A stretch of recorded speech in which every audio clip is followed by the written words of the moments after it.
সেদিন ছিল জ্যৈষ্ঠী মাসের মঙ্গলবার, আর এই মঙ্গলবারটি বাড়ির সব মারাই মোটামুটি করে থাকে। পরিবারের সন্তান ও স্বামীর মঙ্গল কামনার জন্য মা মঙ্গলচণ্ডীর পুজো করা হয়।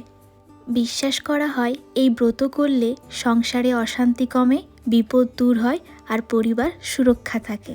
মঙ্গলবার থাকার জন্য মাকে বলেছিলাম, তোমাকে আজকে রান্না করতে হবে না, তোমার আজকে ছুটি, তুমি যা খাবে আজকে আমি তাই খাবো।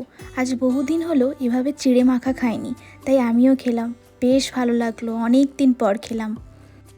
খাওয়ার পর বাড়ি টুকটাক অনেক কাজ পড়েছিল, সেগুলো ভাবলাম একটু করে নিই, বাসনগুলো যথাস্থানে রেখে দিলাম। তারপর ভাবলাম বেলা হচ্ছে, এবার তাহলে স্নানটা করে নিই, তাই চলে গেলাম বাথরুমে। তারপর স্নান করে বেরিয়ে পুজোটা সেরে নিলাম।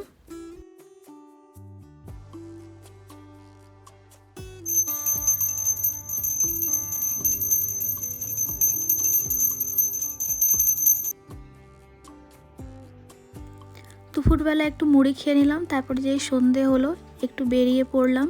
তারপরে গেলাম ফার্স্টে ছিন্নমস্তার মন্দিরে, মাকে প্রণাম করলাম। আর তারপরে গেলাম বজরংবলীর মন্দির। বজরংবলীর মন্দিরে তখন আরতি জাস্ট শেষ হয়েছে, প্রচণ্ড ভিড় ছিল। তারপরে সত্যি কথা বলতে খিদেও পেয়েছিল, আর এখানে প্রসাদও পেয়ে গেছিলাম, রাম মন্দিরের প্রসাদ এটা। তারপরে একটু চা খেতে চলে গেছিলাম। কি বলবো তোমাদেরকে, আমি আর কেউ চা খাইনি, আমি চা খেলাম। এত গরমে আমার মুখটা দেখো, পুরো ঘেমে চান হয়ে গেছি, তাও আমি চা খেলাম, মানে আমার এত চা খেতে ভালো লাগে। তারপরে সবাই মিলে চলে গেছিলাম রানীগঞ্জের মোড়ের এই দোকানটায়। কে কে এই দোকানটায় গেছো আমাকে একটু জানিও।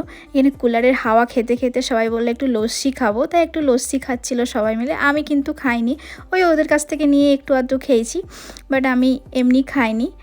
আর ইনি হচ্ছেন আমার দিদি, সবাই জানো। তোমরা একটু দেখে নাও এখানে কি কি পাওয়া যায় বা কি কি প্রাইস আছে, পজ করে দেখে নিও। আর এই যে আমার জামাইবাবু, আমি দাদাই বলি, আমার সাথে একটু ইয়ার্কি করছিল।